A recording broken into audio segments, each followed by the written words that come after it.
Good morning, girls. How are you? I hope you are all doing well.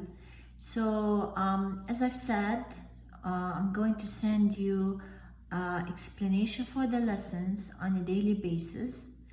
I can send a PowerPoint or a video, but I thought it's easier if I explain it by myself.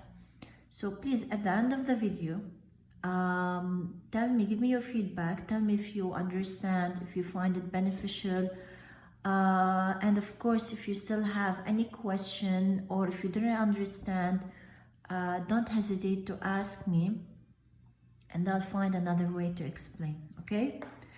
So we're going to start with chapter 3. We're in chapter 3, okay? So we're going to go to this lesson, which is lesson 5. And we're starting with example 1, okay? So example 1 is called slope of a line. And today I'm going only to explain one example just to make sure as a warm-up that you all understand by this way. So if you check your books, the example is called slope of a line. So what is a slope? This word, what does it mean? Slope of a line means how much the line is steep.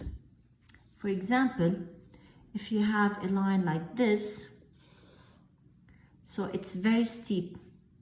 But if you have a line like this is not steep. This is not steep, right? But this one's very steep. So how much it is steep, this is defined by a number. This number is called the slope. And we need to find it. And it's very easy because it just has a formula. You just have to apply the formula. For example, if you have this line and it passes by 2 points, it passes by an infinite of points, but we only need 2 points to apply the formula of a slope. So you will be given 2 points. A, for example, as you see, it's 2, 1. And B is 4, 4. Don't forget, as we used to say always, that this number is x1 and this one is y1. And this is x2 and this is y2. Do you want to flip them? Of course, you can flip them. You can make this one x1 and this one x2. It doesn't matter. So,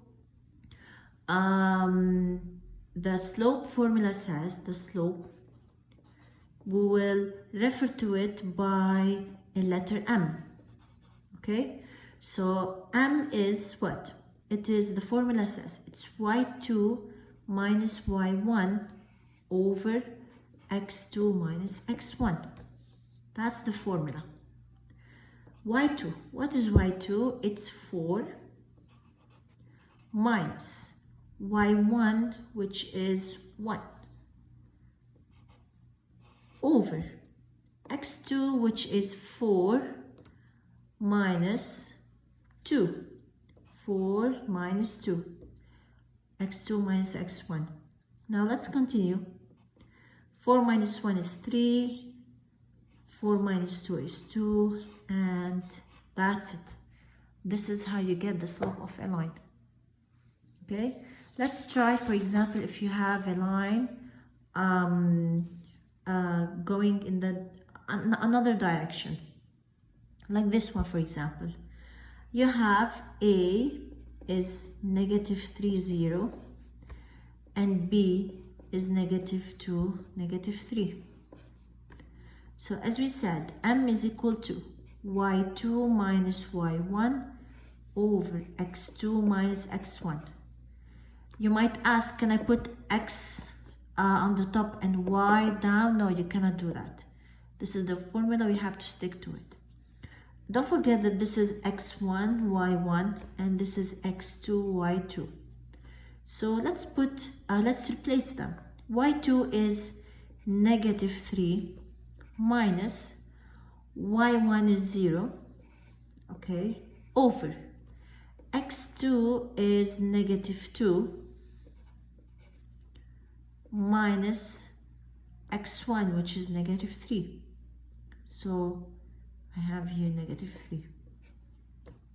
Okay, equal negative 3, negative 0, so you can cross this, it's only negative 3. And here I have negative 2. Do you remember that minus and minus in multiplication makes a plus? So negative 3 over. I have different signs, as you always say, so we subtract, which is 1, and we take the sign of the largest, which is plus. And that's the answer.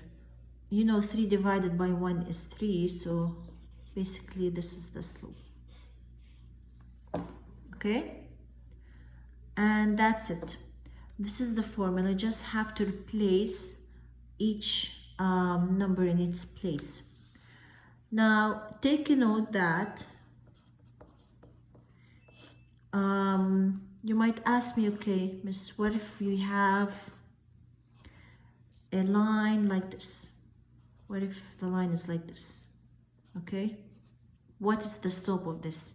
You can put the formula, you can find that, put a and b, xy2 minus y1, x2 minus x1, but just to make it faster, to make your work easier, if you have a line like this, which is horizontal line, if it's horizontal, so the slope m is equal to 0.